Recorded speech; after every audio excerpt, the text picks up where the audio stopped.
The Florida Gators are about to enter into the most, or least, exciting quarterback battle you've ever seen. We're going to talk about it here on Locked On Gators.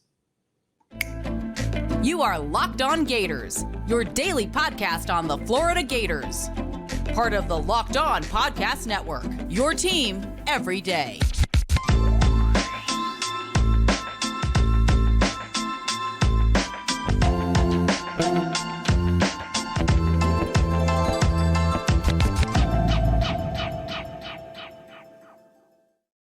Hello, and welcome back to another episode of Locked On Gators, part of the Locked On Podcast Network, your team every day. Thanks for making Locked On Gators your first listen of the day. We are available daily and free wherever you listen to podcasts.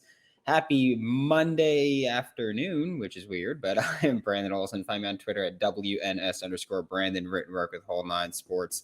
And before we get into it, today's episode of Locked On Gators is brought to you by LinkedIn Jobs. With LinkedIn Jobs, you can hire qualified candidates more efficiently by matching open roles with people who have the skills, values, and experiences to help you achieve your 2023 goals. Post your job for free at linkedin.com/lockedoncollege. Terms and conditions apply.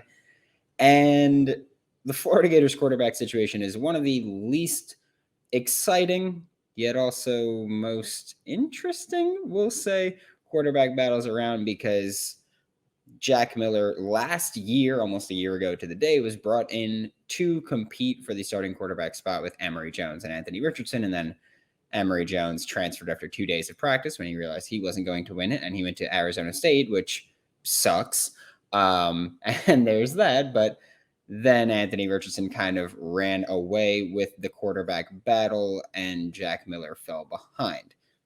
Then, now we fast forward to late December 2022, and Billy Napier brings in Graham Mertz from Wisconsin to compete for the starting quarterback spot. Kind of compete. The expectation is that Graham Mertz was brought here to be the starting quarterback, but as we all know, with Billy Napier and this coaching staff, you're not going to be handed a starting spot. We've seen that happen with quite a few players, where that's why Florida had a mass exodus, losing about 30 players to the transfer portal, and probably going to lose a couple of more once the second portal window opens. But for now, there are 3 scholarship quarterbacks on roster for the Florida Gators. It's Jack Miller III, Graham Mertz, and Max Brown. And Max Brown is, to this day, through 2 recruiting cycles, the only high school quarterback commit that Billy Napier has actually gotten to Gainesville. But this spring, Max Brown is going to be playing baseball for the Florida Gators as well. So a dual sport athlete is incredibly impressive. But if there was ever a time to really close the gap and become a starting quarterback candidate, this was that offseason. That's not going to happen for Max Brown yet. But hey, dual sport, awesome. But that leaves you with Jack Miller as your scholarship arm and Graham Mertz as a scholarship arm, both in the transfer portal. And I know that Gators fans are low on, both of them, but more specifically Jack Miller III, because of the bowl game. Because there were 2 times the Florida Gators fans got to see Jack Miller III play football, and it was the spring game and the bowl game. And the spring game wasn't good. It was mid at best, we'll say, but it was still a game where you saw he can make some plays with his arm. And then the bowl game came around, and I criticized him myself for saying that he took off running too often when he's just not that. I don't know if he was trying to be Anthony Richardson or if it was more so him not having that chemistry with his receivers, because for Jack Miller III, the huge majority of the season, he was injured. He had surgery on his right thumb, which is his throwing hand. So he had surgery on that thumb, couldn't grip a football for a long time. And obviously, if you're a quarterback, you should probably be able to hold the football at some point. So the injury kept him out for the huge majority of the season, and the beginning of fall camp as well was when he was injured. Then Jalen Kitna stepped up after the Eastern Washington game, and it was, okay, now we have Anthony Richardson, Jalen Kitna, and then Jack Miller III as our quarterback room for 2022. And then, of course, the Jalen Kitna situation happened, and he left. And then Anthony Richardson declared for the draft and opted out of the bowl game, which was always the expectation here. But then Jack Miller had less than 2 weeks to practice for the bowl game. Anthony Richardson declared for the draft on December 5th. And Jack Miller III started the bowl game on December 17th. There was not a lot of time to get any work in, including the injury, including being the third string quarterback for a bit. There was no time. And this isn't like Jack Miller had an injury where, yeah, he could drop back and practice and play and he can be in this quarterback room. He got to watch tape, and that's all he could do. He got to watch tape to study the playbook, but he could not throw a football. So he could not practice and get any kind of chemistry or rapport going with the players that were actually playing at that time, especially in the bowl game, because with all the opt-outs, the Florida Gators had quite a few backups playing. And had Jack Miller been healthy, those would have been the guys he would have been working with. But instead, we saw this vanilla high school offense from Jack Miller, where he consistently also tried to make plays with his legs, and he could not do that. And then now he's been kind of written off already by Florida Gators fans. I do think you could see him transfer if he loses this quarterback battle. But even then, I think that's reaching because there's not a ton of depth on this team. There are 2 priority walk-on quarterbacks coming in this year in Parker Lysy and Jordan Guile, which we'll talk about Jordan tomorrow. But when you're looking at just the actual physical skill set between Jack Miller III and Graham Mertz, I think it's a lot closer than Jack Miller is being given credit for here. When you look at arm talent, they're similar. They're not spectacular by any stretch of the word. They are not as strong-armed as Anthony Richardson, which could help because he just threw 90-mile-an-hour fastballs at receivers that were running in the flats, and that's kind of really hard to catch. But Jack Miller, Graham Mertz, not spectacular arm talent, but they're good enough. They're average to above average. You look at mobility, Jack Miller is miles ahead of Graham Mertz probably. He's not a great athlete, but Graham Mertz is really not a great athlete. And then looking at pocket presence, Graham Mertz has that one easily because guess what? He's actually played Division I football. Not has he only played Division I football, he's played multiple seasons as a starting quarterback in the Big Ten, which is as unspectacular as it gets, but that's experience that Jack Miller doesn't have, also coming from the Big Ten, just realizing that with Ohio State. But this is Jack Miller III getting slept on and disrespected. And I'm not saying he's going to be a starter. I'm not saying he's even going to be a contributor. But the conversation of Graham Mertz is a starting quarterback and Jack Miller doesn't have a shot is just, it's egregious at this point, where Jack Miller had every time he had the deck stacked against him and he showed up and he didn't exceed expectations, but he did what he could be asked to do and what he could be reasonably expected to do. And I know that for Florida Gators fans, including myself, reasonably expecting is not our strong suit here, but Jack Miller III should be in this starting quarterback competition. He will be in this starting quarterback competition. And last year going into the spring game, we knew it was going to be Anthony Richardson. We knew it was going to be Anthony Richardson is your starting quarterback for the Florida Gators. This year, we're assuming it's going to be Graham Mertz, but the spring game could actually determine who is going to be the starting quarterback, or at least could help give either player a significant edge when you're going against this Florida Gators defense that should be much improved in 2023, which again, not saying much when you consider that 2022 is one of the worst Florida Gators defenses that I've ever seen. But we're about to take a look at the hire that could now also impact this offense and this passing attack for the Florida Gators. But first, today's episode of Locked On Gators is brought to you by FanDuel, and the NFL playoffs are here. The Super Bowl is here, and we at Locked On are really excited about our new sports betting partner because it's the #1 sportsbook in America, FanDuel, which I can't use right now, and I'm sad about it because I miss it. Just know that. But if you're like me, you place bets for the conference championship games and Devonta Smith, Joe Mixon, I would have greatly appreciated if you would have taken the football, gone into the end zone with it. That would have been just wonderful for me. But no, okay, you be selfish. Go ahead. Have fun.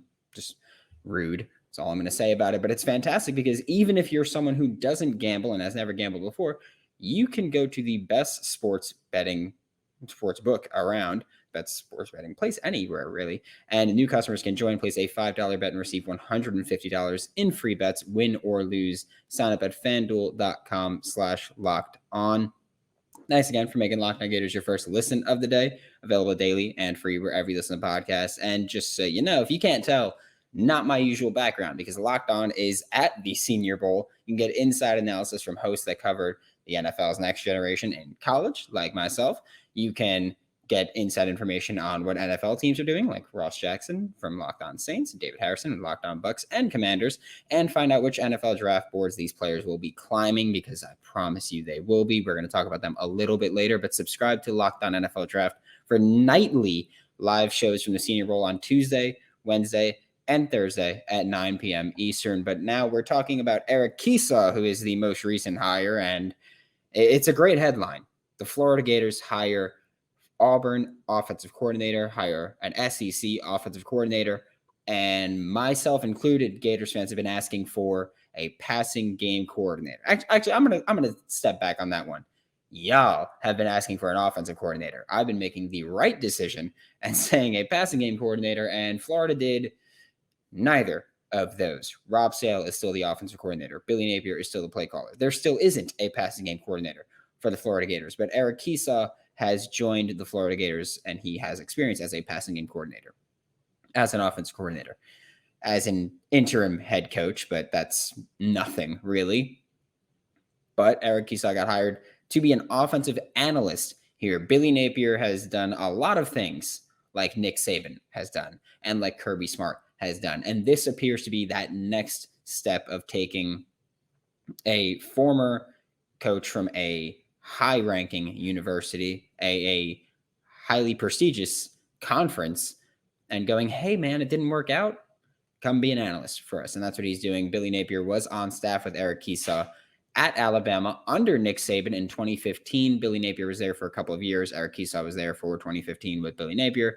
When Billy Napier was the wide receivers coach, Eric Kiesau has experience as a passing game coordinator, as a wide receivers coach, as an offensive coordinator for Auburn. And Auburn's OC in 2022 was Eric Kiesau, after being their passing game coordinator in 2021. And this is the kind of hire that I'm loving it, because here's the thing. You're an analyst. You're not going to be making these huge major changes to this team. You're going to be watching film, giving your opinion, and having an input in things, but you're not going to be making these huge major changes. But it's still going to look good to have you on staff, and it's still going to be good to have an experienced offensive coordinator on this team for a Florida Gators team that struggled significantly and struggled mightily on the offensive side of the ball for the huge majority of 2022. Yes, the numbers looked great when you look at everything that the rushing game did. You look at the EPA, you look at their explosive plays. It's awesome. But this was an offense that was wildly inconsistent, would go quarters at a time without scoring. At a certain point, we went quarters at a time without seeing a completion, because Anthony Richardson went, I believe it was the Florida State game, went the end of the first quarter to the start of the third, like didn't complete passes. And it was just like wild. It was mind-boggling that that's something that could happen for an SEC starting quarterback. But I will take an SEC offensive coordinator as someone who can give opinions and watch film any day of the week. And my understanding of Eric Kiesau with Brian Harsin was, of course, Eric Kiesau was with Brian Harsin at Boise State and then eventually joined him at Auburn. And what I was told was that he was kind of given the offensive coordinator job hesitantly. Brian Harsin didn't think he was ready, but Brian Harsin, first of all, also wasn't ready to coach in the SEC. But Brian Harsin had consistent offensive coordinator changes at the 2021 to 2022 offseason, brought in Austin Davis to be the offensive coordinator. And then 45 days later, Austin Davis said, you know what? I'm not going to do that. And he left the floor, and he left the Auburn Tigers. And Brian Harsin was kind of in a pinch and made a rushed decision to go, okay, Eric Kiesau, you're going to be the offensive coordinator now. But Brian Harsin, as much as he says Eric Kiesau was the play caller, had a complete stranglehold on game planning and play calling. So it wasn't really Eric Kiesau. But again, that's not even the expectation here. It would be awesome if Eric Kiesau came in as an analyst, worked his way up to become a passing game coordinator, and if Rob Sale ever leaves, he becomes the offensive coordinator. That'd be an awesome story.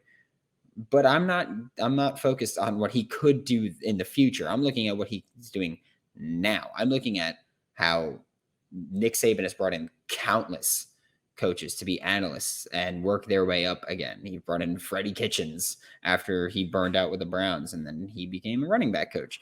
And all this, and you're looking at what Georgia's doing with Florida's very own Will Muschamp when he's being a defensive analyst, and then he's working his way up to DC. And that's what you're kind of shooting for with an analyst. You're getting in a great mind who could stay or go, but is not going to cripple your program if he leaves. And if he works out well, then guess what? You just promote him and you give him more responsibility and you make him a better coach and you give him that better opportunity. But this is not something that's going to kill your program at all. But we're about to take a quick look at the Florida Gators that are at the Senior Bowl. But first, a quick word from our sponsors. To wrap up today's show, we're talking about Florida Gators at the Senior Bowl. And there's only two here. It's Richard Garage and Osiris Torrance. Both are offensive linemen. And we've seen it before where the Florida Gators were supposed to have a third player here. That did not happen, but that's neither here nor there. Now we're talking about who's actually in Mobile. It's Richard Garage and it's Osiris Torrance. Both are on the American team, which is coached by Chicago Bears offensive coordinator Luke Getsy. So instantly you're going to go, okay, the Chicago Bears are going to get a close look. And usually what the Senior Bowl has done is have a full NFL coaching staff. And you go, okay, that NFL coaching staff gets a great look. This year, it's different. There's coaches from a ton of different teams, and they're all here taking over and getting to see these guys. That's great for these players to get in front of other coaches and let these other coaches get hands-on experience with these players. How does this guy get coached? What is he good at? What is he bad at? What does he actually look like? And what does he move like in person? Because it's different from just watching film, but you've got Chicago Bears offensive coordinator Luke Getsy is going to be the head coach of the American team here. So he's going to be running that. Bears instantly getting a great look.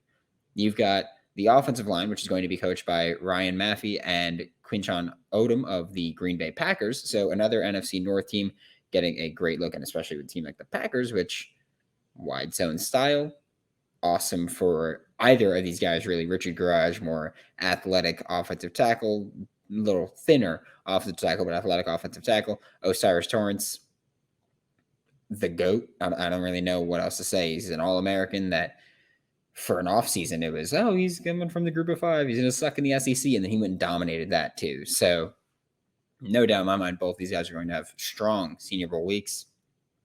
You've got interactions just from similar or being at a position where you're going to interact with these other coaches like Declan Doyle of the Saints is going to be with the tight ends of the American team. And tight ends are going to be working with the offensive line, of course, because blocking and just working out in general.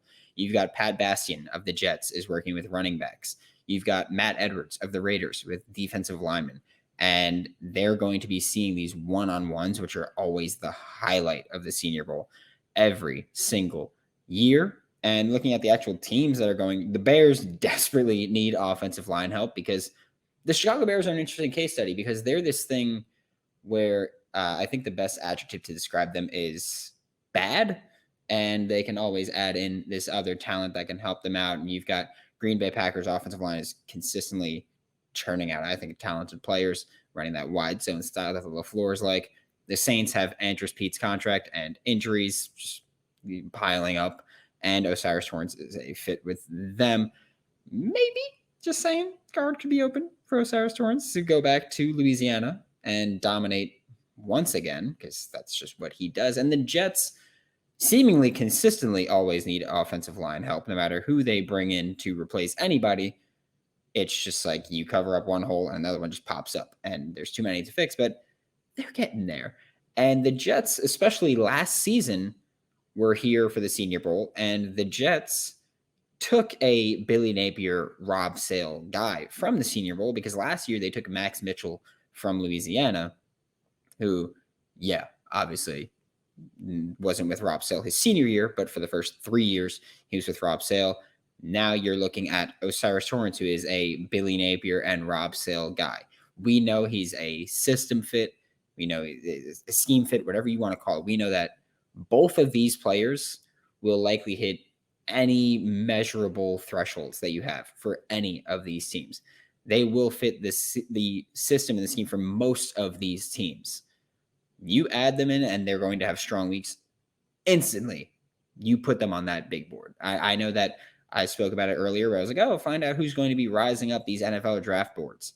O'Cyrus Torrence, I mean, maybe can't rise up any more than he already is. Like the dude should be getting his name called on a Thursday night in April. And Richard Garage, who's thought of as a day 3 pick, could easily climb up boards by just being himself and working in this offense, working with these teams and showing what he can do against other NFL caliber talent as well.